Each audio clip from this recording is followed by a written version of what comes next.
ಮೇಲೆ FIR ಮಾಡ್ಯಾರ ನಿಮ್ಗೆಲ್ಲ ಗೊತ್ತೈತಿ. ನಿಮ್ ಮಾಧ್ಯಮಕ್ಕೆ ಫೋನ್ ಮಾಡ್ಯಾರ ರಾತ್ರಿ ಡ್ರೋನ್ ಗಲ್ಬೆ ಮಾಡ್ಸಕ್ ಖಾತ್ರಿ ಅಂತೇಳಿ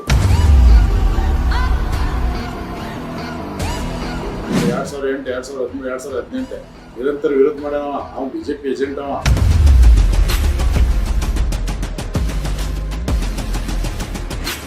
ಅಸೋಟಿ ಅವ್ರ ಪರವಾಗಿ ನೀವೇನ್ ಕೆಲಸ ಮಾಡಿ ವಿನೋದ್ ಅಸೋಟಿ ಕೇಳ್ಬಿಡ್ರಲ್ಲ ನೀವು. ವಿನೋದ್ ಅಸೋಟಿ ಕೇಳ್ರಿ, ನೀವೆಲ್ಲ ಡಬ್ಬಗಿರಾಗೆ ಕೇಳಕ್ ಹೋಗ್ಬೇಡ್ರಿ. ನಾವು ಪಕ್ಷಕ್ಕಾಗಿ ದುಡಿದ್ವಿ, ಅಭ್ಯರ್ಥಿ ಪರವಾಗಿ ದುಡಿದ್ವಿ, ಲೀಡ್ ಮಾಡ್ಸೋದು ನಮ್ದು ಪಾತ್ರ ಇದೆ ಅಂತೇಳಿ ಸಾಕಷ್ಟು ಕಾರ್ಯಕ್ರಮಗಳು ನಡೆಯುತ್ತೆ. ಅಸೋಟಿ ಅವ್ರನ್ನ ಇಟ್ಕೊಂಡೆ ಅವ್ರ ಮುಂದಾಳತ್ವದಲ್ಲಿ ನಡೆಯುತ್ತೆ. DK ಶಿವಕುಮಾರ್ ಅವ್ರು ಬರ್ತಾರೆ, ಯಾಕೆ ಕಾದ್ರಿ ಅವ್ರು ಕಾಣಿಸ್ಕೊಳಲ್ಲ? ಹೇಳಿದ ವ್ಯಕ್ತಿನ ಬೊಮ್ಮಾಯಿರ ಹತ್ರ ಹೋಗಿ ಗಿರಾಂಟ್ ತಂದನ್ನ, ಆಮೇಲೆ ಬೊಮ್ಮಾಯಿರ ಬಾಲ ಬಡ್ದನ್ನ, ಹೋಗಿ ಅಲ್ಲಿ ಕಾಲು ಹಿಡ್ಕೊಂಡನ್ನ. ನಮ್ಮ ಹತ್ರ ಫೋಟೋ ಅದಾವ.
ರಾಜು ಕುರ್ನೂರ್, ಮೂರ್ ಮಳಗಿ ಅಂತ ಹೇಳಿ ಬಕ್ಕಾಪುರ.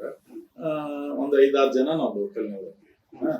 ಈ 5-6 ಜನ ಒಳಗೆ ಲೋಕಲ್ನವ್ರು. ಇವರೆಲ್ಲ ಹೊರಗ್ಲಿಂದ ಬಂದು ಇವರು ಬಂದಿಲ್ಲೇ ಸುಮ್ಮನೆ ಬ್ಯಾನರ್ ಕಟ್ಟಿ ಮಾಡ್ತಾ ಇದಾರೆ. ಅದ್ರ ಬಗ್ಗೆ ನಾವ್ ಹೇಳಕ್ ಆಗಿಲ್ಲ. ಯಾಕಂದ್ರೆ ಡೆಮೋಕ್ರಸಿ ಎಲ್ಲಾರು ಯಾರಾದ್ರೂ ಅರ್ಜಿ ಹಾಕ್ಬೋದು, ಕೇಳ್ಬೋದು. ಹೈಕಮಾಂಡ್ ಅಳದ ತೂಗಿ ಏನಾಯ್ತಪ್ಪ, ಇಲ್ಲಿ ಪಕ್ಷ ಗೆಲ್ಬೇಕಾಗಿದೆ. ಇಲ್ಲಿ ಕೇವಲ ಯಾರಿಗಾರು ಕೊಟ್ಟ ಹಂಗಲ್ಲ. ನನಗೆ ಅನಸ್ತೈತಿ ಇವರು ಕೆಲವ್ರು ಟಿಕೆಟ್ ಕೇಳಾಕತ್ತಾರಲ್ಲ, ಈ ಡಿಫಿಟೆಡ್ ಹಿಡ್ಕೊಂಡು ಹೇಳ್ತೀನಿ. ಬಟ್ ಕಾಂಗ್ರೆಸ್ ಟಿಕೆಟ್ ತಗೊಂಡ್ರೆ ಡಿಫಿಟೆಡ್ ಆಗಿ ಮತ್ತು ಈ ಅಧಿಕಾರಿಗಳು ವರ್ಗಾವಣೆ ಮಾಡಕ್ಕೆ ಅಡ್ಡ ಮಾಡ್ತಾರೆ. ಪಕ್ಷ ಗೆಲ್ಲಕ್ಕಲ್ಲ ಅವ್ರ ಉದ್ದೇಶ. ನಾವು ಪಾರ್ಟಿ ಗೆಲ್ಬೇಕು, ಪಕ್ಷದ ಹೆಸರು ಉಳಿಬೇಕು ಅನ್ನೋದು ನಾವು. ಈಗಾಗಲೇ ಅಧಿಕಾರಿಗಳು ಹೇಳಾಕತ್ತಾರ, ಬಹಳ ಅಧಿಕಾರಿಗಳು ಬೇಸದ್ ಬಿಟ್ಟಾರ. ಇವತ್ತು ಒಂದ್ ಬಂತು, ಇದು ನಿಮ್ ಮಾಧ್ಯಮದ ಮುಂದೆ ಹೇಳಬಾರ್ದು, ಎಲ್ಲ ಬಹಳ ದೊಡ್ಡ ಇದ್ ಮಾಡ್ಯಾರ. ಇವತ್ತು ನಾನು ಹೇಳ್ದೆ, ಹೋಗ್ಲಿಪ್ಪ ನಮ್ಮ ಮುಂದೆ ಹೇಳ್ಬೇಕು. ಈ ತರ ಅವರು ಬಂದು ಇಲ್ಲೇ ಗೆಲ್ಬೇಕು, ಜನರು ಕೆಲಸ ಮಾಡಬೇಕು, ಹೇಳ್ಬಿಡಿ ಸರ್, ಯಾಕಂದ್ರೆ ತಾಲೂಕಿನ- ಜನಕ್ಕೂ ತಾಲೂಕಿನ ಗೊತ್ತಾಗೋದ್ರಿಂದ ಹಿತದೃಷ್ಟಿಯಿಂದ ಅವ್ರಿಗೆ ಅವರು ಭಾವನೆಗಳು ಇಲ್ಲ, ಅವರು ಮೈಂಡ್ ಸೆಟ್ ಇಲ್ಲ ಆತರ. ಅವರು ತಾಲೂಕಿನ ಒಳ್ಳೇದಾಗಿಲ್ಲ ಅಂತಿಲ್ಲ, ಅವ್ರದ್ದು ಒಂದು ಟೀಮ್ ಇದೆ, ಆ ಟೀಮ್ ಅಷ್ಟ ಬೆಳಿಬೇಕು, ಅಷ್ಟ ಬದುಕಬೇಕು ಅನ್ನೋ ಉದ್ದೇಶದಿಂದ ನಡೀತಾ ಇದೆ. ಆದ್ರೆ ಹೈಕಮಾಂಡ್ ಎಲ್ಲಾ ರೀತಿಯಿಂದ ಸರ್ವೆ ನಡೆದಿದ್ದಿಲ್ಲ, ಎಲ್ಲಾರು ಸರ್ವೆ ಮಾಡ್ತಾ ಇದಾರೆ. ಇಲ್ಲಿ ಯಾರು ಏನ್ ಅನ್ನೋದು ಎಲ್ಲ ತಿಳ್ಕೊಳಕತ್ತಾರ, ಯಾರಲ್ಲಿ ಏನ್ ಕಲ್ಚರ್ ಇದೆ, ಯಾರು ಎಷ್ಟು ಸಂಸ್ಕೃತಿ ಇದೆ ಅವ್ರ ಹತ್ರ, ಜನರ ಸ್ಪಂದಿಸೋದು ಯಾರು ನಾಯಕರು ಒಳ್ಳೆಯವರು ಅದಾರ ಇಲ್ಲಿ ಅಂತೇಳಿ ನೋಡ್ತಾ ಇದಾರೆ. ಈಗ ನಾವು ನಮ್ ತಾರೀಫ್ ಮಾಡ್ಕೊಳ್ಳೋದು ಅವಶ್ಯಕತೆ ಇಲ್ಲ, ನಾ ಎಂದಿಗೂ ನನ್ ತಾರೀಫ್ ಮಾಡ್ಕೊಳಂಗಿಲ್ಲ. ಜನರ ನನ್ಗೆ ಹೇಳ್ಬೇಕು, ಜನರು ನನ್ನ ಬಗ್ಗೆ ಪ್ರೀತಿ ಆಗ್ಬೇಕು, ಜನರಿಂದ ನಾನು ಬೆಳಿಬೇಕನ್ನೋದು ನನ್ನ ಉದ್ದೇಶ. ಜನರ ಹತ್ರ ಏನ್ ಅಜೆಂಡಾಗಳನ್ನ ಇಟ್ಕೊಂಡು ಹೋಗ್ತಾ ಇದ್ರು, ಅಂದ್ರೆ ಮೀನ್ಸ್ ಈ ಬಾರಿ ನನಗೆ ಟಿಕೆಟ್ ಸಿಗ್ಬೇಕು ಅಂತಾನೋ, ಅಥವಾ ಜನರನ್ನ ನೀವು ಸಂಪರ್ಕಕ್ಕೆ ಇದ್ದಾಗ ಈ ರೀತಿ ಮುಂದಿನ ದಿನಗಳಲ್ಲಿ ನಾನು ಈ ತರದ ಪ್ಲಾನ್ ಇಟ್ಕೊಂಡಿದ್ದೀನಿ ಅನ್ನೋ ತರದಲ್ಲಿ ಏನ್ ಇಟ್ಕೊಂಡು ಹೋಗ್ತಾ ಇದ್ದೀನಿ? ನೋಡ್ರಿ, ಜನ ಎಲ್ಲ ನಮ್ಮ ಕ್ಷೇತ್ರದ ಮತದಾರ ಗುರು ಹಿರಿಯರು ತಿಳ್ಕೊಂಡ್ ಬಿಟ್ಟಾರೆ. ಖಾದ್ರಿ ಈ ಬಾರಿ ನಾವು ಗೆಲ್ಸಿದ್ರೆ ನಮಗೆ 24x7 ಅವೈಲಬಿಲಿಟಿ ಒಂದು. ಎರಡನೇದು, ನಾವು ಹೋಗಿ ಅವ್ರಿಗೆ ಹಿಡಿಬೇಕು, ಹುಡುಕ್ಬೇಕು ಅನ್ನೋದಿಲ್ಲ, ಫೋನ್ ಮಾಡಿದ್ರೆ ಫೋನ್ಯಾಗ ಕೆಲಸ ಮಾಡ್ಕೊಂಡು ಬರ್ತಾರ ಅನ್ನೋದು ವಿಶ್ವಾಸ ಇಲ್ಲಿ ಮೂಡಿಬಿಟ್ಟಿದೆ. ನಮಗೆ ಯಾರು ದಣು ಆಗಲ್ಲ, ನಮ್ಗೆ ಏನು ತೊಂದರೆ ಆಗಲ್ಲ. ನಮ್ಮ ತಾಲೂಕಿನ ಮಗ ಖಾದ್ರಿ MLA ಆದ್ರೆ ನಮ್ಗೆಲ್ಲಾನು ಆಕೈತೆ ಅಂತೇಳಿ ಜನರು ಇವತ್ತು ಒಂದು ನನ್ನ ಮೇಲೆ ವಿಶ್ವಾಸ ಇಟ್ರಲ್ಲ, ಆ ವಿಶ್ವಾಸ ತಕ್ಕಂಗೆ ನಾ ಕೆಲಸ ಮಾಡಿ ತೋರಿಸ್ಬೇಕಂತ ಒಂದು ಛಲ ಇದೆ ನಮ್ಗೆ ಅಷ್ಟೇ. ಈಗೇನು ಟಿಕೆಟ್ ಸಿಕ್ಕಿಲ್ಲ, ಬಟ್ ಖಾದ್ರಿ ಅವ್ರ ಕ್ಷೇತ್ರದಲ್ಲಿ ಸಿಗ್ತಾ ಇಲ್ಲ. ಮೀನ್ಸ್ ಬೇರೆ ಬೇರೆ ಕಡೆ ನಾಯಕರನ್ನ ಭೇಟಿ ಆಗೋದಾಗ್ಲಿ, ಅಥವಾ ಬೇರೆ ಟಿಕೆಟ್ ಸಂಬಂಧಪಟ್ಟಂತೆ ಬೇರೆ ಬೇರೆ ಕಡೆ ಓಡಾಟ ನಡೆಸಿದ್ದಾರೆ, ಕ್ಷೇತ್ರದಲ್ಲಿ ಸಿಗ್ತಿಲ್ಲ. ಯಾವ ರೀತಿ ಕಸರತ್ ನಡೆದಿದೆ, ಯಾರನ್ನೆಲ್ಲ ಭೇಟಿ ಆಗಿದೆ, ಏನ್ ಆಶ್ವಾಸನೆ ಕೊಟ್ಟಿದ್ದಾರೆ? ನಾನು ಇಲ್ಲೇ ಇರ್ತೀನಲ್ಲ, ಪಾದಯಾತ್ರೆ ಮಾಡೀನಿ. ಈ ಸದ್ಯದ ಪರಿಸ್ಥಿತಿ ನಾಯಕರನ್ನ ಭೇಟಿ ಆಗ್ತಾ ಇದ್ದೀರಿ? ನಾನು ನೋಡ್ರಿ ಹೋಗ್ತೀನಿ, ಇಲ್ಲೇ ನಾನು ಪಾದಯಾತ್ರೆ ಮಾಡೀನಿ. ಮತ್ತು ನಮ್ಮ ಮುಖಂಡರು ಗೆಳೆಯರು ಕಾದಿನಹಳ್ಳಿ ಹಳ್ಳಿ ಕಡೆ ಅಂತ ಒಳ್ಳೆ ಕಾರ್ಯಕ್ರಮ ಅಭೂತಪೂರ್ವವಾದ ಬೆಂಬಲ ಸಿಗ್ತಾ ಇದೆ. ಮತ್ತು ಒಂದ್ ದಿವ್ಸ ಬೆಂಗಳೂರು ಹೋಗ್ತೀನಿ. ಬೆಂಗಳೂರು ಹೋಗಿ ಮಾನ್ಯ ಮುಖ್ಯಮಂತ್ರಿಗಳಿಗೆ ಭೇಟಿ ಆಗ್ತೀನಿ, KPC ಅಧ್ಯಕ್ಷರಿಗೆ ಭೇಟಿ ಆಗ್ತೀನಿ, ಮಾನ್ಯ HK ಪಾಟೀಲ್ ಸಾಹೇಬ್ ಭೇಟಿ ಆಗ್ತೀನಿ, ಮಾನ್ಯ ಜಾರಕಿಹೊಳಿ ಸಾಹೇಬ್ ಭೇಟಿ ಆಗಿದ್ದೀನಿ, ಮಾನ್ಯ ಸಂತೋಷ್ ಲಾಡ್ ಸಾಹೇಬ್ರಿಗೆ, ಮಾನ್ಯ ಜಮೀರ್ ಅಹಮದ್ ಸಾಹೇಬ್ರಿಗೆ, ಸಲೀಂ ಅಹಮದ್ ಸಾಹೇಬ್ರಿಗೆ, ಶಿವಾನಂದ ಪಾಟೀಲ್ ಸಾಹೇಬ್ರಿಗೆ, ನಸೀರ್ ಅಹಮದ್ ಸಾಹೇಬ್ರಿಗೆ, ಹಿಂಡಸಿಗಿರಿ ಸಾಹೇಬ್ರಿಗೆ, IG ಸಂಧಿ ಸಾಹೇಬ್ರಿಗೆ, ಇವ್ರಿಗೆಲ್ಲ ಭೇಟಿ ಆಗಿನಿ. ನನಗೊಂದು ಅವಕಾಶ ಕೊಡ್ರಿ, ನಾನು 4 ಬಾರಿ ಸೋತೀನಿ, ಆಮೇಲೆ ಜನರ ಮಧ್ಯೆ ಅದೀನಿ, ನೀವು ನಾ ಹೇಳ್ತೀನಿ ಅಂತಲ್ಲ, ನೀವು ಅಲ್ಲಿ ಹೋಗಿ ಒಂದು ಸರ್ವೆ ಮಾಡಿಸಿ ಸರ್, ಅಥವಾ ನೀವೇ ಬರ್ರಿ, ಯಾವ್ದಾರ ಒಂದು ಅಂಗಡಿಯಾಗ ಕುಂದ್ರಿ, ಒಂದ್ 50-100 ಸ್ಯಾಂಪಲ್ ತಗೋರಿ, ಅಲ್ಲೇ ಆ ಸ್ಯಾಂಪಲ್ ಏನ್ ಹೇಳ್ತಾರ ಅದನ್ನ ನೀವು ಮಾಡ್ರಿ, ಆ ಜನರು ಏನ್ ಹೇಳ್ತಾರ ಅದನ್ನ ನೀವು ಮಾಡ್ರಿ. ಅಲ್ಲಿ ಮತದಾರ ಹೇಳಿದ್ರೆ ನನಗೆ ಮಾಡ್ರಿ ಆಶೀರ್ವಾದ. ಅವ್ ಖಾದ್ರಿ ಬೇಡ ಅಂದ್ರೆ ನೀವು ಹೇಳಿದ್ರೆ ಇಲ್ಲಪ್ಪ ನಿನಗೆ ಬೇಡ ಅನ್ನಕತ್ತಾರ ಅಂದ್ರೆ ನಾನು ಹಿಂಸರಿ ಬಿಡ್ತೀನಿ ಅಂತ ಹೇಳಿ. ಟಿಕೆಟ್ ಸಿಗುತ್ತೆ ಅಂತ ಎಷ್ಟು ಪರ್ಸೆಂಟ್ ಆಶ್ವಾಸನೆ ಇದೆ? 100% ನನಗೆ ವಿಶ್ವಾಸ ಇದೆ. ನನಗೆ ನಮ್ಮ ಪಕ್ಷ ಕೈ ಬಿಡುದಿಲ್ಲ, ನನಗೆ ಅವಕಾಶ ಕೊಡ್ತಾರೆ. ಬಹಳ ಹಳದ ತೂಗಿ ತೀರ್ಮಾನ ಮಾಡಾಕತ್ತಾರೆ. ಯಾಕಂದ್ರೆ ಬರೀ ಟಿಕೆಟ್ ತಂದ್ರೆ ಗೆಲುವು ಅಷ್ಟಲ್ಲ. ಈಗ ಅವ್ರು ಹೇಳಾಕತ್ತಾರ, ನಾವು ಟಿಕೆಟ್ ತಂದೀವಿ, ನಾವು ಡಿಫೀಟೆಡ್ ಅದು ಇದು ಅಂತ ಹೇಳಿ. ಈಗ ಇಲ್ಲಿ ನಮ್ಮ BJPಗೆ ಸೋಲ್ಸ್ಬೇಕು, ನಾವು ಖಾದ್ರಿಗೆ ಸೋಲ್ಸೋದು ಅಥವಾ ಮತ್ತೊಬ್ಬರು ಸೋಲ್ಸೋದು ಇಲ್ಲ. ಅಲ್ಲಿ BJP ಇಲ್ಲೇ ನಮ್ಮ ಕೇಂದ್ರ ಸಚಿವರು ಒಬ್ರು ಅದಾರ, ಇಲ್ಲಿ ನಮ್ಮ ಲೋಕಸಭಾ ಸದಸ್ಯರು, ಅವರು ಕೇಂದ್ರ ಸಚಿವರು. ಒಬ್ರು ಇಲ್ಲಿ 4 ಬಾರಿ ಶಾಸಕರಾಗಿ, ಮುಖ್ಯಮಂತ್ರಿಯಾಗಿ, ಗೃಹ ಮಂತ್ರಿಯಾಗಿ, ನೀರಾವರಿ ಸಚಿವರಾಗಿ ಇಲ್ಲಿ ಇರ್ತಕ್ಕಂಥವ್ರು, ಅವರು ಕೂಡ ಇದ್ದಾರೆ ಇಲ್ಲಿ. ಮತ್ತು ಅವ್ರದ್ದು ಪ್ರತಿಷ್ಠೆ ಇದೆ, ಅವ್ರ ಪಕ್ಷ ಗೆಲ್ಲಿಸ್ಬೇಕನ್ನುವಂಥದ್ದು ಅವ್ರಿಗೆ ಒಂದು ಪ್ರತಿಷ್ಠೆ ಇದೆ. ಇಲ್ಲಿ ಅವ್ರ ಪಾರ್ಟಿ ಸೋಲ್ತಂದ್ರೆ ಅವ್ರಿಗೇನು ಹಿನ್ನಡೆ ಅಂತೇಳಿ ಅವ್ರು ಭಾವಿಸ್ಕೊಂಡಿದ್ದಾರೆ ಅನ್ಬಹುದು, ನನ್ಗೆ ಗೊತ್ತಿಲ್ಲ. ಬಟ್ ನಾವು ಗೆಲ್ಬೇಕನ್ನೋದು ನಮ್ಮ ಪಾರ್ಟಿ. ಕಾಂಗ್ರೆಸ್ ಇಲ್ಲಿ ಬಾವುಟ ಹಾರಿಸ್ಬೇಕಂತ ಹೇಳಿ. ಆದ್ರೆ 4 ಬಾರಿ ಸೋತಾನ, ನಾವ್ ಬಂದಾಗ ಹಿಂಗಾತು, 64,000 ಓಟ್ ತೊಗೊಂಡಿನಿ ಮುಖ್ಯಮಂತ್ರಿ ವಿರುದ್ಧ. ಯಪ್ಪ, 64,000 ಓಟ್ ಎಲ್ಲ ಬಡವರು ಕಾಂಗ್ರೆಸ್ ಓಟವು. ನಿಮಗೆ ನಿಲ್ಸಿದ್ರೆ 64,000 ಅಲ್ಲ, ಇನ್ನೂ 70,000 ಹಾಕ್ತಾರೆ. ಅವ್ರಕ್ಕಿಂತ 4,000 ಹೆಚ್ಚಿಗೆ. ಯಾಕಂದ್ರೆ ಆ ಮನುಷ್ಯ ಕಳಪೆ ಅದಾನ ಅಂತೇಳಿ ಇನ್ನೂ 10,000 ಓಟ್ ಹಾಕಿಲ್ಲ ಜನ. ಅದಕ್ಕೆ ನಾ ಅನ್ನೋದು ಮನಿನ ಖಾಲಿ, ನಾ ಅನ್ನೋಂಗೆ ಎಂದಿಗೂ ಅವಕಾಶ ಇಲ್ಲ. ಅದ ಪರಮಾತ್ಮ ಮೇಲೆ ನೋಡಾಕತ್ತಾನ. ಮುಖ್ಯಮಂತ್ರಿ ಹೆಲಿಕಾಪ್ಟರ್ ಅಪ್ಪ ಅಂತ ನೋಡ್ರಿ, ಚುನಾವಣಾ ಆಯೋಗ ಇದೆ, ಅಧಿಕಾರಿಗಳಿದ್ದಾರೆ, ಕಂಪ್ಲೇಂಟ್ ಮಾಡ್ಬೇಕಾಗಿತ್ತ, ಹಿಡಿಸ್ಬೇಕಾಗಿತ್ತ. ಎಲ್ಲಿ ಕೇಸ್ ಅಲ್ಲ, ಡೂಪ್ಲಿಕೇಟ್ ಅದಲ್ಲ. ತಾನ ಸಿಬ್ಬತ್ತಿ ತೊಳಗ್ ಮಾಡಕ್ ಹೋಗೋದು, ಎಡವಟ್ ಮಾಡ್ಕೊಂಡು ಎಲ್ಲಾ ಜನಾನು ತೂಚಿ ಅಂದ್ರೆ ಅದಕ್ಕೆ ಅದ್ರ ಬಗ್ಗೆ ಹೇಳಕ್ ಹೋಗಲ್ಲ. ನಿಮ್ಗೆಲ್ಲ ಗೊತ್ತಿದೆ, ನಮ್ಮ ಬೈಲಿ ಯಾಕೆ ಕೇಳಾಕತ್ತೀವಿ. ಆದ್ರೆ ಅವರು ಈ ತರ ಮಾಡೋದು ಸರಿಯಲ್ಲ. ನೋಡ್ರಿ, ಯಾರ ಬಗ್ಗೆ ಟೀಕಾ ಮಾಡ್ಬೇಕಂದ್ರೆ ಸಾಕ್ಷಿ ಪುರಾವೆ ಇಟ್ಕೊಂಡು ಮಾಡ್ಬೇಕು. ಈಗ ನನ್ನ ಬಗ್ಗೆ ಸುಮ್ಮನೆ ನಮ್ಮ ವಿಡಿಯೋ ವೈರಲ್ ಮಾಡೋದು. ಈಗ ನಾವು ತಂಡೂರಾಗ ಒಂದು ಸೊಸೈಟಿ ಓಪನಿಂಗ್ಗೆ ಮಾಜಿ ಮುಖ್ಯಮಂತ್ರಿಗಳು ಗೆಸ್ಟ್ ಇದ್ರು, ನನಗೇನು ಮುಖ್ಯ ಅತಿಥಿ ಮಾಡಿದ್ರು, ಉದ್ಘಾಟಕರು. ಅಲ್ಲಿ ಅವ್ರ ಸೊಸೈಟಿ ಅವ್ರು ಎಲ್ಲಾ ಪಾರ್ಟಿಯವ್ರು ಕೂಡಿ ಸೊಸೈಟಿ ಅದು ಹಾಲಿನ ಡೈರಿ, ಆ ಉದ್ಘಾಟನೆ ಅಲ್ಲಿ ಊಟಕ್ಕೆ ಕುಂತೀವಿ. ಅವ್ರು ಒಂದೇ ಟೇಬಲ್ನಾಗ ಅದ್ ಫೋಟೋ ಇವತ್ತು ವೈರಲ್ ಮಾಡ್ತಾರೆ. ಇಂತ ಹತಾಶೆ ಆಗ್ಯಾರ ಅಂದ್ರೆ ಅವ್ರ ಮನಸ್ಥಿತಿ ಏನು, ಜನ ಅವ್ರಿಗೆ ಹೆಂಗ್ ನಂಬ್ತಾರ. ಈಗ ಈ ಮನುಷ್ಯ ಹುಳಿಗಪ್ಪ ಕುಸ್ತಿ ಆಡ್ಸ್ಯಾನ, ತಾನ ಚಟಿ ಹಾಕೊಂಡಾನ ಜೊತೆ ನಿಂತ. ಅದಕ್ಕೆ ಏನ್ ಹೇಳ್ಬೇಕು, ಇವೆಲ್ಲ ಬಿಡ್ಬೇಕು, ನೀವು ಹೇಳ್ಬೇಕು, ಬುದ್ಧಿ ಹೇಳ್ಬೇಕು ನೀವು. ಇಂಥವೆಲ್ಲ ನಾವ್ ನೋಡಿಲ್ಲ. ಹಾವೇರಿ ಜಿಲ್ಲೆದಾಗ ಬಹಳ ಆತ್ಮೀಯತೆಯಿಂದ ಸನ್ಮಾನ್ಯ ಉದಾಸಿ ಸಾಹೇಬರು ಮಂತ್ರಿ ಇದ್ದಾಗ, ಜಿಲ್ಲಾ ಉಸ್ತುವಾರಿ ಸಚಿವರು ಇದ್ದಾಗ ಈ ತರ ಮಾಡಿಲ್ಲ. ವಿರೋಧ ಪಕ್ಷದವ್ರು ಕರೀತಿದ್ರು, ಸಲಹೆ ಸೂಚನೆ ತಗೊಂತಿದ್ರು, ಮೀಟಿಂಗ್ ಕರೀತಿದ್ರು. ಈ ಮನುಷ್ಯ ಒಂದ ಪಾರ್ಟಿ ಆಗಿದ್ದ ನಮಗೆ ಈ ತರ ಮಾತಾಡ್ತಾನಂದ್ರ ನಮಗೇನ ಒಳ್ಳೇದು ಕಾಣ್ತಾ ಇಲ್ಲ. ಜನ ತೀರ್ಮಾನ ಕೊಡ್ತಾರೆ. ಒಂದು ಕಾರ್ಯಕ್ರಮದಲ್ಲಿ ಮುಖ್ಯಮಂತ್ರಿ ಸಿದ್ದರಾಮಯ್ಯನವರು, ವಿನಯ್ ಕುಲಕರ್ಣಿ ಅವರು, ಸಂತೋಷ್ ಲಾಡ್ ಅವರು, ಈ ರೀತಿ ದೊಡ್ಡ ದೊಡ್ಡ ನಾಯಕರು ಮುಖ್ಯಮಂತ್ರಿಯಿಂದ ಹಿಡಿದು ಎಲ್ಲರೂ ಇರ್ತಾರೆ. ಆ ವೇದಿಕೆಯಲ್ಲಿ ಅಜ್ಜಂಪೀರ್ ಖಾದ್ರಿ ಅವರು ಇರ್ತಾರೆ. ಆ ಸಂದರ್ಭದಲ್ಲಿ ಅಂದ್ರೆ ಮೀನ್ಸ್ ಅಸೂಟಿ ಅವರ ಪರವಾಗಿ ಒಂದು ಕಾರ್ಯಕ್ರಮ ನಡೆಯುತ್ತೆ. ಆ ಕಾರ್ಯಕ್ರಮದಲ್ಲಿ ಖಾದ್ರಿ ಅವರು ಇರ್ತಾರೆ. ಬಹಳ ಒಂದು ಹುರುಪಿನಲ್ಲಿ ಒಂದು ಭಾಷಣವನ್ನ ಮಾಡ್ತಾರೆ, ಗಮನವನ್ನು ಸೆಳೆತಾರೆ. ಅದಕ್ಕೊಂದು ಸಿದ್ದರಾಮಯ್ಯನವರು ಒಂದು ಕಿರುನಗೆಯನ್ನು ಕೊಟ್ಟು ಒಂದು ತಂಪು ಕೊಡ್ತಾರೆ. ಓಕೆನಾ? ಈ ದಿನಗಳು ಒಂದು ವೇಳೆ ಮತ್ತೆ ಮರುಕಳಿಸುತ್ತ ಅಂದ್ರೆ ಇದ್ರ ಮೀನ್ಸ್ ನಿಮಗೆ ಟಿಕೆಟ್ ಸಿಕ್ಕೋ ಆ ತರದ ಕಾರ್ಯಕ್ರಮಗಳು ನಡೆಯೋ ಸನ್ನಿವೇಶ ಎದುರಾಗಬಹುದಾ ಅಂತ? 100% ಆಗ್ತದೆ. ಟಿಕೆಟ್ ನನಗೆ ಹೈಕಮಾಂಡ್ ಕೊಡ್ತೈತೆ ಅಂತ ನನ್ನ ವಿಶ್ವಾಸ. ಮತ್ ಮಾನ್ಯ ಮುಖ್ಯಮಂತ್ರಿಗಳು ಇಲ್ಲೇ 5-6 ಬಾರಿ ಬರ್ತಾರೆ. ಆಮೇಲೆ ನಮ್ಮ ರಾಜ್ಯದ ಎಲ್ಲಾ ಹಿರಿಯ ಸಚಿವರು ಇರ್ತಾರೆ. ಇಲ್ಲಿ ಬಂದು ಮಧೇಶ್ ಸಾಹೇಬ್ ಬರ್ತಾರೆ, ಪರಮೇಶ್ವರ್ ಸಾಹೇಬ್ ಬರ್ತಾರೆ, ಜಮೀರ್ ಅಹಮದ್ ಸಾಹೇಬ್ ಬರ್ತಾರೆ, ಶಿವಾನಂದ ಪಾಟೀಲ್ ಸಾಹೇಬ್ರು, HK ಪಾಟೀಲ್ ಸಾಹೇಬ್ರು, ಆಮೇಲೆ ಬಹಳಷ್ಟು ನಾಯಕರು ಇಲ್ಲೇ ಇರ್ತಾರೆ. ಅವರು ಬಂದು ಇಲ್ಲಿ ಕಾಂಗ್ರೆಸ್ ಗೆಲ್ಲಿಸ್ತಾರೆ. ನನ್ಗೆ ನನ್ನ ವಿಶ್ವಾಸ ಇದೆ. ಮಾನ್ಯ ಮುಖ್ಯಮಂತ್ರಿಗಳು 4-5 ಕಾರ್ಯಕ್ರಮ ಕೂಡ ಮಾಡ್ತಾರೆ. ಈ ಒಂದು ಕ್ಷೇತ್ರದ ಬಗ್ಗೆ ಮಾತಾಡ್ತಾ ಹೋದಾಗ ಒಂದು ಕಾಂಗ್ರೆಸ್ ಪಕ್ಷದಿಂದ ಯಾರೇ ಅಭ್ಯರ್ಥಿ ಆದ್ರೂ ಕೂಡ ತಮ್ಮ ಹಿಂಬಾಲಕರ ಹಿಂದೆ ಪ್ರಚಾರದಲ್ಲಿ ಕಂಪ್ಲೀಟ್ ಆಗಿ ತೊಡಗಿರ್ತಾರೆ. ಆದ್ರೆ ವೋಟಿಂಗ್ ಅಂತ ಏನು ದಿನ ಬರುತ್ತೋ ಅಲ್ಲಿವರೆಗೂ ಕೂಡ ಜೊತೆಗೆ ಇರ್ತಾರೆ. ಆದ್ರೆ ಎಲ್ಲಿ ಏನಾಗುತ್ತೆ ಅಂತ ಗೊತ್ತಾಗಲ್ಲ. ಬಗಲ್ ಮೇ ದುಶ್ಮನ್ ಅನ್ನೋ ರೀತಿಯಲ್ಲಿ ಆಗುತ್ತೆ ಅಂತ ಒಂದು ಮಾತಿದೆ. ಇದು ಸತ್ಯನಾ? ನೋಡಿ, ಹಂಗಿಲ್ಲ. ಮತ್ತೆ 74,000 ಓಟ್ ಮತ್ತೆ ಸಾಮಾನ್ಯ ಮತ. ಅವ್ರ ವಿರುದ್ಧ 74,000 ವೋಟ್ ಬಸವರಾಜ್ ಬೊಮ್ಮಾಯಿ ಮೇಲೆ ನನಗೆ 2018 ಹಾಕ್ತಾರೆ ಅಂದ್ರೆ ಅದು ಸಾಮಾನ್ಯ ಮತ. ಬಾಲಕರು ನನಗೆ ಓಟ್ ಹಾಕ್ಯಾರ, ಅವ್ರು ಎಲ್ಲಿ ಹೋಗಿಲ್ಲ. ನಾವು ನಮ್ ಡಿಫ್ರೆನ್ಸ್ ಆಗಿತ್ತು ಎಷ್ಟೊಂದು ಬಸ್ವಾರ ಅವ್ರ ಮೇಲೆ. ನಾವು 74, ಅವ್ರು 82 ಡಿಫ್ರೆನ್ಸ್ ಎಷ್ಟಾದ್. ಮತ್ತೆ ಹಂಗಾದ್ರೆ ನನ್ ಡಿಪಾಸಿಟ್ ಹೋಗ್ಬೇಕಲ್ಲ, ನಮ್ಮ ಹಿಂಬಾಲಕರೆಲ್ಲ ಆ ಕಡೆ ಹೋಗ್ಬಿಟ್ಟಾರ ಅಂತ ಹೇಳಿ ಅದು ರಾಂಗ್, ತಪ್ಪದು. ಅದು ತಪ್ಪು ಮಾಹಿತಿ ಸಿಕ್ಕಿದೆ ನಿಮ್ಗೆ. ಅದು ಮಾತಾಡ 74,000 ಮೈನಾರಿಟಿ ಒಂದು 30-35,000 ಹಿಂದೂ ಬಾಂಧವರು ಓಟ್ ಹಾಕ್ಯಾರ ನನಗೆ. ಅದು ಒಬ್ಬ ಮುಸಲ್ಮಾನಿಗೆ ಒಬ್ಬ ದೊಡ್ಡ ಪ್ರಬಲ ನಾಯಕರ ಮೇಲೆ 35-40,000 ಹಿಂದೂ ಬಾಂಧವರು ಓಟ್ ಹಾಕ್ತಾರ ಅಂದ್ರೆ ಸಾಮಾನ್ಯ ಮತ ಏನೇನ್ರಿ? ಇವೆಲ್ಲ ಸುಮ್ಮನೆ ಏನೇನಾರ ಹೇಳ್ತಾರ. ಆತರ ಇಲ್ಲ.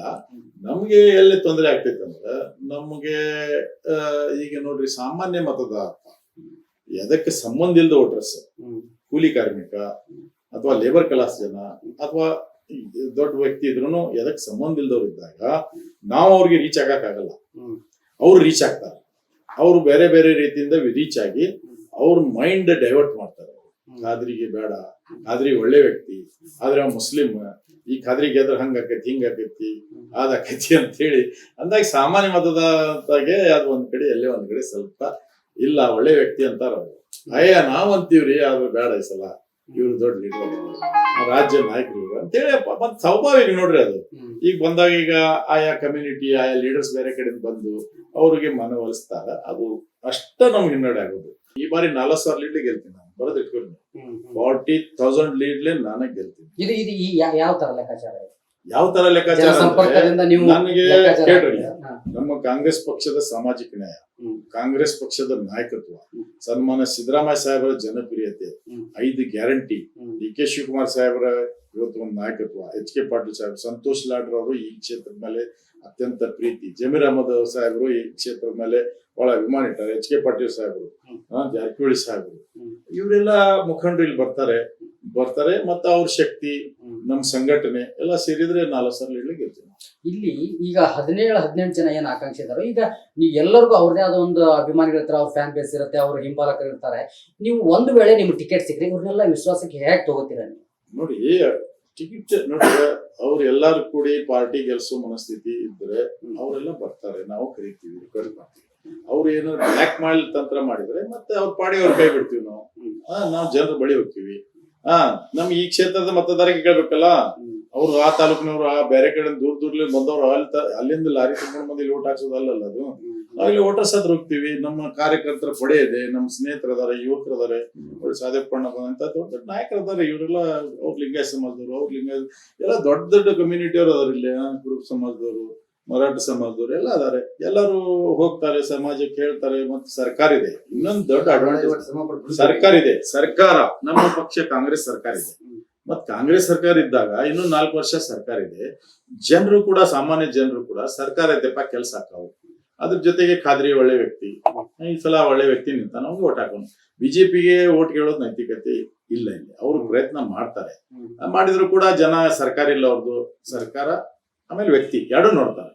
ಬರೇ ಸರ್ಕಾರ ಐತೆ ಅಂತ ಹೇಳಿ ಯಾರಿಗೆ ಡಬ್ಬ ಗಿರಾಗಿ ಇಟ್ಕೊಟ್ರೆ ಅದು ಟಫ್. ಅದಕ್ಕೆ ಇಲ್ಲಿ ಜನರು ಏನ್ ಬಯಸ್ತಾರ ಅದ್ ಮಾಡಿದ್ರೆ ಕಾಂಗ್ರೆಸ್ 100% ಗೆಲ್ತೈತಿ. ಬಾಳ್ ಲೀಡ್ಲಿ ಗೆಲ್ತೀವಿ. ಕೊನೆಯದಾಗಿ, ಒಂದು ವೇಳೆ ಇಷ್ಟೆಲ್ಲ ಕಸರತ್ ಪಡ್ತಾ ಇದ್ರಿ, ಸಾಕಷ್ಟು ಜನ ಆಕಾಂಕ್ಷಿಗಳಿದ್ದಾರೆ, ಸರ್ಕಾರ ನಿಮ್ದೇ ಇದೆ, ನೀವು ಕೂಡ ನಿಮ್ಮ ನಾಯಕರನ್ನ ಭೇಟಿ ಮಾಡಿ ಟಿಕೆಟ್ ಕೇಳುವಂತ ಮನಸ್ಸನ್ನು ಮಾಡಿದ್ರು. ಒಂದು ವೇಳೆ ಟಿಕೆಟ್ ಸಿಕ್ಕಿಲ್ಲ ಅಂದ್ರೆ ಅಜ್ಜಂಪೀರ್ ಖಾದ್ರಿ ಅವರ ಮುಂದಿನ ನಡೆ ಏನಾಗಿರುತ್ತೆ? ಅಲ್ಲ, ಸಿಕ್ಕಿಲ್ಲ ಅನ್ನೋದು ನನ್ನ ಬಾಯಲ್ಲಿ ಬರಂಗಿಲ್ಲ. ನನಗೆ ಸಿಗ್ತೈತದ. ಸಿಕ್ಕಿಲ್ಲ ಅಂದ್ರೆ ಯಾಕೆ ಹೇಳಿ, ನೆಗೆಟಿವ್ ಯಾಕೆ ಹೇಳಿ? ನಾನು ಟಿಕೆಟ್ ನನಗೆ ಕೊಡ್ತಾರೆ. ಯಾಕಂದ್ರೆ ಹಳದು ತೂಗಿ ಎಲ್ಲ ಸರ್ವೆ ನಡೀತದೆ.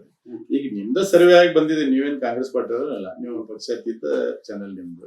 ನಿಮ್ ಸರ್ವೆದಾಗ ಬಂದಿತ್ತಲ್ಲ 50% ರೀಚ್ ಆಗಿವ್ ನಾವು, ಮುಗೀತಲ್ಲ. ಅದೇ ಆತ್ಮವಿಶ್ವಾಸದಲ್ಲೇ ಇರ್ತೀರಿ. ಆತ್ಮವಿಶ್ವಾಸ ಮೊದಲ ಐತಿ. ನೀವು ಸರ್ವೆ ನಾವೇ ನಿಮ್ಗೆ ಮಾಡೋದಿಲ್ಲ. ನನಗೆ ಆತ್ಮವಿಶ್ವಾಸ. ಕ್ಷೇತ್ರದ ಬಗ್ಗೆ ನನಗೆ ಜನರು ಕರೀತಾರೆ, ಮಾತಾಡ್ತಾರೆ, ನನ್ ಫೋನ್ ಮಾಡ್ತಾರೆ, ಮನಿಗ್ ಬರ್ತಾರೆ. ಅವ್ರೆಲ್ಲಾ ಏನ್ ಹೇಳ್ತಾರೆ, ಒಂದೇ, ಈ ಸಲ ನೀವು MLA, ಬೇರೆ ಏನ್ ಪ್ರಶ್ನೆನಿಲ್ಲ, ಯಾವ್ದು ಅವಕಾಶ ಇಲ್ಲ, ಈ ಬಾರಿ ನಿಮ್ಗೆ ಅವಕಾಶ ಅಂತೇಳಿ ನಮ್ಮ ಕ್ಷೇತ್ರದ ಮತದಾರ ಸರ್ವ ಸಮಾಜದ ಜನ ಹೇಳಕತ್ತಾರೆ. ಈ ತರ ನನಗೆ ನನ್ನ 23 ವರ್ಷದ ರಾಜಕೀಯ ಜೀವನದಲ್ಲಿ ಇಂಥ ಬೆಂಬಲ ನಾನು ನೋಡಿಲ್ಲ. ನಾನು ಬಹಳ ಓಡಾಡಿನಿ, ಚುನಾವಣೆ JDP ಎಲೆಕ್ಷನ್ ಮಾಡೀನಿ, ಮುನ್ಸಿಪಾಲಿಟಿ ಮಾಡೀನಿ, APMC ಎಲ್ಲಾ ಮಾಡೀನಿ. ಆದ್ರೆ ಈ ತರ ಜನರ ಪ್ರೀತಿ, ನಮ್ಮ ಮೇಲೆ ವಿಶ್ವಾಸ, ನನಗೆ ಶಬಾಸ್ಗಿರಿ ಕೊಡೋದು, ಕರೆದ ಹೆಗಲ ಮೇಲೆ ಕಾಗೋದು, ಊಟ ಕೊಡೋದು, ಶಿರಾ ಉಪ್ಪಿಟ್ಟು ಮಾಡೋದು, ಚಾ ಕುಡಿಸೋದು, ನಾವು ಪಾದಯಾತ್ರೆದಾಗ ಹಳ್ಳಿಯಾಗೆಲ್ಲ ತಾಯಂದ್ರು ಬಂದು ಆರತಿ ಮಾಡೋದು, ಅದೆಲ್ಲ ನೋಡಿದ್ರೆ ಎಲ್ಲಿ ಒಂದ್ ಕಡೆ ನನ್ನ ಮೇಲೆ ನನ್ನ ನಡವಳಿಕೆನ ತಿದ್ದುಕೊಂಡಿನಿ, ನನ್ನ ಮೇಲೆ ವಿಶ್ವಾಸ ಇಟ್ಟಾರ. 4 ಬಾರಿ ಸೋತಿದ್ದೆ ನಾನು. ಇವತ್ತು ಆ ದೇವರು, ನನ್ನ ಮತದಾರರು ನನಗೆ ಇವತ್ತು ಬಹಳ ದೊಡ್ಡ ಶಕ್ತಿ ಕೊಡ್ತಾ ಇದಾರೆ ಅನ್ನುವಂಥದ್ದು ನನಗೆ ಹುಮ್ಮಸ್ಸು ಬರ್ತಾ ಇದೆ. ಅದಕ್ಕೆ ಅದು ಬಹಳ ನನಗೆ ವಿಶ್ವಾಸ ಐತಿ. ಪಾರ್ಟಿ ನನಗೆ ಟಿಕೆಟ್ ಕೊಡ್ತದೆ, ಗೆಲುವು ಕಾಂಗ್ರೆಸ್. ಸಾಕಷ್ಟು ಮಾತನಾಡಿದ್ರಿ. ಕ್ಷೇತ್ರದ ಜನಕ್ಕೆ, ಕ್ಷೇತ್ರದಲ್ಲಿ ಆಲ್ರೆಡಿ ಓಡಾಟ ನಡೆಸಿದ್ರಿ, ಜನರ ಸಂಪರ್ಕದಲ್ಲಿದ್ರಿ, ಟಿಕೆಟ್ನ ನಿರೀಕ್ಷೆಯಲ್ಲಿದ್ರಿ, ನಿಮ್ಗೆ ಸಿಗುತ್ತೆ ಅನ್ನೋ ಆತ್ಮವಿಶ್ವಾಸದಲ್ಲೂ ಇದ್ರಿ. ನಿಮ್ಮ ಕ್ಷೇತ್ರದ ಜನಕ್ಕೆ ಏನ್ ಹೇಳಕ್ಕೆ ಇಷ್ಟಪಡ್ತೀನಿ ನಮ್ಮ ಚಾನಲ್? ಮೊಟ್ಟ ಮೊದಲನೇ ಶ್ರೀ ಕರ್ನಾಟಕ ಚಾನೆಲ್ಗೆ ನಾನು ಅಭಿನಂದನೆ ಸಲ್ಲಿಸ್ತೇನೆ. ಬಹಳ ಪಾರದರ್ಶಕತೆಯಿಂದ ತಾವು ಸರ್ವೆ ಮಾಡಿದಿರಿ. ಈ ತರ ಎಲ್ಲ ಎಲೆಕ್ಟ್ರಾನಿಕ್ ಮಾಧ್ಯಮ ಇರಲಿ, ಪ್ರಿಂಟ್ ಮಾಧ್ಯಮ ಇರಲಿ ಮಾಡ್ತಾ ಇದ್ದಾರೆ. ಅವರು ಇನ್ನು ಹೆಚ್ಚಿನ ರೀತಿಯಿಂದ ಮಾಡಲಿ ಅಂತೇಳಿ ನಿಮ್ಮ ಮುಖಾಂತರ ಹೇಳಿಕೆ ಬಯಸ್ತೇನೆ. ನನ್ನ ಕ್ಷೇತ್ರದ ಮತದಾರರಿಗೆ ನಾನು ಕೋರಿಕೆ ಮಾಡ್ತೇನೆ, ಕಳಕಳಿ ವಿನಂತಿ ಮಾಡ್ತೇನೆ. ಬಹಳಷ್ಟು ಚೈನಾ ಸೆಟ್ ಓಡಾಡಕತ್ತಾವು, ಅಂಥವ್ರಿಗೆ ಅವಕಾಶ ಕೊಡೋದು ಬೇಡ ಅಂತೇಳಿ ಈಗಾಗಲೇ ತಾವು ತೀರ್ಮಾನ ಮಾಡಿದಿರಿ. ದಿನನಿತ್ಯ ಬದಲಾವಣೆ ತರುವಂಥದ್ದು, ದಾರಿ ತರಿಸುವಂಥದ್ದು, ಬಂದು ಬ್ರೈನ್ ವಾಶ್ ಮಾಡುವಂಥದ್ದು ಮಾಡ್ತಾರೆ ಕೆಲವರು.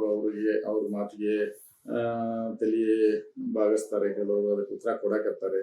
ನನ್ಗೆ ವಿಶ್ವಾಸ ಇದೆ, ನಾನು ನನ್ನ ಕ್ಷೇತ್ರದ ಪ್ರಜ್ಞಾವಂತ ಮತದಾರರಲ್ಲಿ, ರೈತರಲ್ಲಿ, ತಾಯಂದರಲ್ಲಿ, ಗುರು ಹಿರಿಯರಲ್ಲಿ, ವಿಶೇಷವಾಗಿ ಯುವಕರಲ್ಲಿ ನಾನು ಈ ಸಂದರ್ಭದಲ್ಲಿ ನಮ್ಮ ಪಕ್ಷದ ಕಾರ್ಯಕರ್ತರು, ಮುಖಂಡರು ಎಲ್ಲರಲ್ಲಿ ನಾನು ಕಳಕಳಿ ವಿನಂತಿ ಮಾಡ್ತೇನೆ.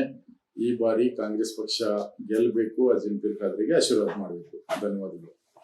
Thank you sir. ಕಾರ್ಯಕ್ರಮದಲ್ಲಿ ಪಾಲ್ಗೊಂಡು ಸಾಕಷ್ಟು ಮಾತಾಡಿದ್ರೆ. ವೀಕ್ಷಕರೇ, ಕ್ಷೇತ್ರದಲ್ಲಿ ಸುತ್ತಾಡ್ದ ಜನ ಸಂಪರ್ಕದಲ್ಲಿದ್ದಾರೆ. ಪ್ರತಿದಿನ ಇವರು ಆಲ್ರೆಡಿ ಅಧಿಕಾರದಲ್ಲಿದ್ದಾರೆ ಅನ್ನೋ ಮಟ್ಟಕ್ಕೆ ಜನರು ಅವ್ರ ಮನೆಗೆ ಬರ್ತಾರೆ, ತಮ್ಮ ಏನಾದ್ರೂ ಕೆಲಸಗಳಿದ್ರೆ ಅವ್ರ ಮುಂದೆ ಹೇಳ್ಕೊತಾರೆ. ಅದ್ರ ಜೊತೆಗೆ ಈ ಬಾರಿ ನೀವೇ ಟಿಕೆಟ್ ತರಬೇಕು, ನೀವೇ ನಿಲ್ಬೇಕು ಅನ್ನೋ ಒಂದು ಮಟ್ಟದಲ್ಲಿ ಜನ ಎಲ್ಲ ನಮ್ಮನ್ನ ಸಂಪರ್ಕಿಸ್ತಾ ಇದಾರೆ, ಮಾತನಾಡ್ತಾ ಇದಾರೆ ಅನ್ನೋ ಒಂದು ಮಾತನ್ನ ಅಜ್ಜಂಪೀರ್ ಖಾದ್ರಿ ಕೂಡ ಹೇಳಿದ್ರು. ಸಾಕಷ್ಟು ನನ್ನ ಬಳಿನೂ ಒಂದಷ್ಟು ಗೊಂದಲ ಇತ್ತು. ಆ ಗೊಂದಲಗಳನ್ನೆಲ್ಲ ಇವತ್ತು ನಾನು ಅವ್ರ ಜೊತೆ ಮಾತನಾಡಿ ಬಗೆಹರಿಸ್ಕೊಂಡಿದ್ದೀನಿ ಅಂತ ಹೇಳ್ಬೋದು. ಜನಕ್ಕೆ ಅದನ್ನ ತಲುಪಿಸ್ತೀನಿ ಕೂಡ.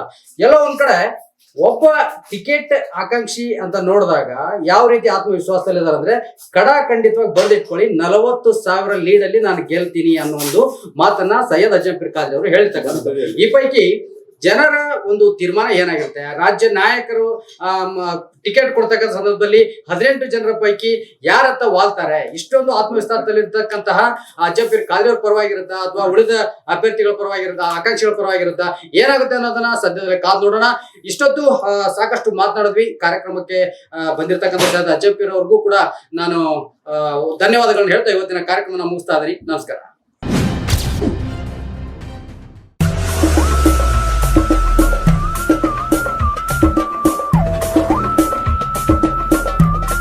ಮೇಲೆ FIR ಮಾಡ್ಯಾರವ್ರು, ನಿಮ್ಗೆಲ್ಲ ಗೊತ್ತೈತಿ. ನಿಮ್ಮ ಮಾಧ್ಯಮಕ್ಕೆ ಫೋನ್ ಮಾಡ್ಯಾರ ರಾತ್ರಿ, ಫೋನ್ ಗಲ್ಬೆ ಮಾಡಿಸ್ತಾರೆ ಖಾತ್ರಿ ಅಂತೇಳಿ.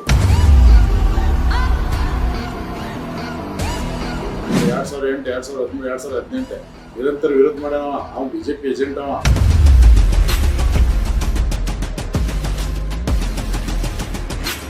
ಅಸೋಟಿ ಅವ್ರ ಪರವಾಗಿ ನೀವೇನ್ ಕೆಲಸ ಮಾಡಿ? ವಿನೋದ್ ಅಸೋಟಿ ಕೇಳ್ಬಿಡ್ರಲ್ಲ ನೀವು. ವಿನೋದ್ ಅಸೋಟಿ ಕೇಳ್ರಿ, ನೀವೆಲ್ಲ ಡಬ್ಬಗಿರಾಗೆ ಕೇಳಕ್ ಹೋಗ್ಬೇಡ್ರಿ. ನಾವು ಪಕ್ಷಕ್ಕಾಗಿ ದುಡಿದ್ವಿ, ಅಭ್ಯರ್ಥಿ ಪರವಾಗಿ ದುಡಿದ್ವಿ, ಲೀಡ್ ಮಾಡಿಸೋದು ನಮ್ದು ಪಾತ್ರ ಇದೆ ಅಂತೇಳಿ ಸಾಕಷ್ಟು ಕಾರ್ಯಕ್ರಮಗಳು ನಡೆಯುತ್ತೆ. ಅಸೋಟಿ ಅವ್ರನ್ನ ಇಟ್ಕೊಂಡೆ ಅವ್ರ ಮುಂದಾಳತ್ವದಲ್ಲಿ ನಡೆಯುತ್ತೆ. DK ಶಿವಕುಮಾರ್ ಅವ್ರು ಬರ್ತಾರೆ. ಯಾಕೆ ಕಾದ್ರಿ ಅವ್ರು ಕಾಣಿಸ್ಕೊಳಲ್ಲ? ಹೇಳಿದ ವ್ಯಕ್ತಿನ ಬೊಮ್ಮಾಯಿರ ಹತ್ರ ಹೋಗಿ ಗಿರಾಟ್ ತಂದನ್ನ, ಆಮೇಲೆ ಬೊಮ್ಮಾಯಿರ ಬಾಲ ಬಡ್ದನ್ನ, ಹೋಗಿ ಕಾಲು ಹಿಡ್ಕೊಂಡನ್ನ, ನಮ್ಮ ಹತ್ರ ಫೋಟೋ ಅದಾವ.